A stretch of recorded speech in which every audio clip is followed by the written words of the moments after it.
بات ہے اس کو غلط کہا. دیکھیں جذبات پہ اگر ہو نا، میرے بھی جذبات ہیں، لیکن میرا مسئلہ ہے کہ میں ایک علمی آدمی ہوں. میں دلائل کی روشنی میں چیزوں کو دیکھتا ہوں، اس کے بعد کوئی رائے قائم کرتا ہوں، اور اس میں بنیادی شرط ہوتا ہے بکش ہونا. جیسے دین کے معاملات میں قرآن و سنت کو اتھارٹی مانتا ہوں، اسی طریقے سے پالیٹکس میں ظاہر اتھارٹی آئین پاکستان ہے. اب اس پہ یہ کہنا ہے کہ یہ آئین جو ہے یہ کوئی قرآن و حدیث نہیں ہے، تو میرے بھائی اگر آئین قرآن و حدیث نہیں ہے تو آئین پاکستان کی بغاوت تو پاکستان کے اندر غداری ہے. اسی وجہ سے پرویز مشرف کو بھی سزائے موت ہوئی نا.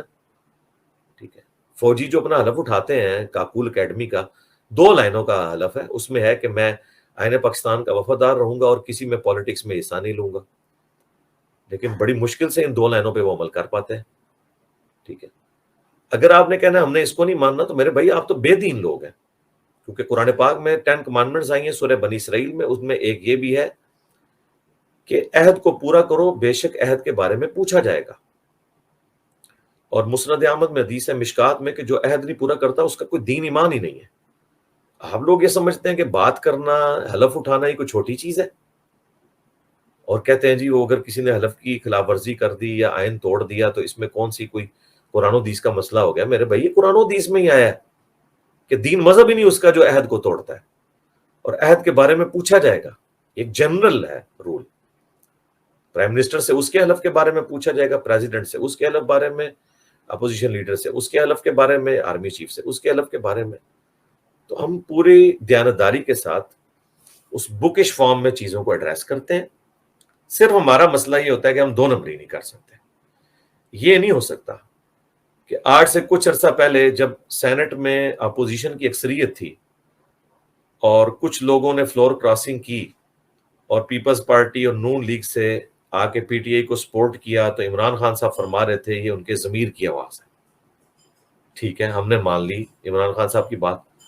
اب یہ نہیں ہے کہ آج اگر ان کے ساتھی چھوڑ کے گئے ہیں تو آپ ان کو غدار کہہ رہے ہیں.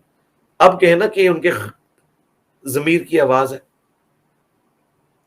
اگر فلور کراسنگ اس وقت اچھی تھی تو آج بھی اچھی ہے، اگر اس وقت بری تھی تو آج بھی بری ہے. ہاں، مجھ سے آپ پوچھیں تو میں یہ کہوں گا کہ اس وقت بھی غلط ہوا تھا، اس وقت بھی غلط ہوا ہے. یہ نہیں ہے کہ جب آپ کی باری آئے تو آپ اپنا قانون اور رول ہی بدل لیں. ٹھیک ہے، تو میرے بھائی مجھے بہت کچھ پتا ہوتا ہے. یہ جو لوگ کہتے ہیں نا علی بھائی پالیٹکس پہ نہ آپ بولیں، مجھے کوئی شوق نہیں میرے بھائی پالیٹکس پہ بولنے کا، نہ میں نے کوئی اس سے بینیفٹ اٹھانا ہوتا ہے. لیکن ظاہر ہے کہ جب ہمارے اسٹوڈنٹس بات کرتے ہیں تو اس وقت تو اب سب سے بڑا مسئلہ پاکستان کا، مسلمانوں کا یہی بنا ہے نا. میں اس کو کرنٹ افیئر کے طور پہ لے رہا ہوتا ہوں، ورنہ یقین کرے کہ میں نے پالیٹکس کو ڈسکس کرنا ہوتا تو 3.5 سال میں عمران خان صاحب کے ناک میں دم کر کے رکھتا.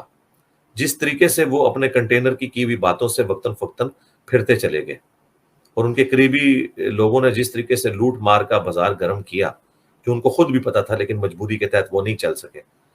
پہلے ہمیں کنٹینر پہ وہ کہا کرتے تھے ایک ٹیم لیڈر اوپر آ جائے صحیح تو نیچے سب ٹھیک ہو جاتا ہے. ہم اس وقت بھی کہتے تھے نہیں ایسے نہیں ہو سکتا. آج وہ آ کے کہتے ہیں مجھے ٹیم اچھی نہیں ملی.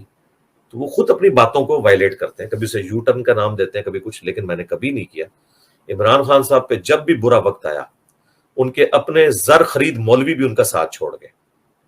یہ چھوٹی بات سی، ان کے اوپر گستاخ صحابہ کا فتویٰ لگا غزوہ احد کے حوالے سے. صرف پلانٹ ارتھ پہ میں اکیلا بندہ تھا جس نے دفاع کیا.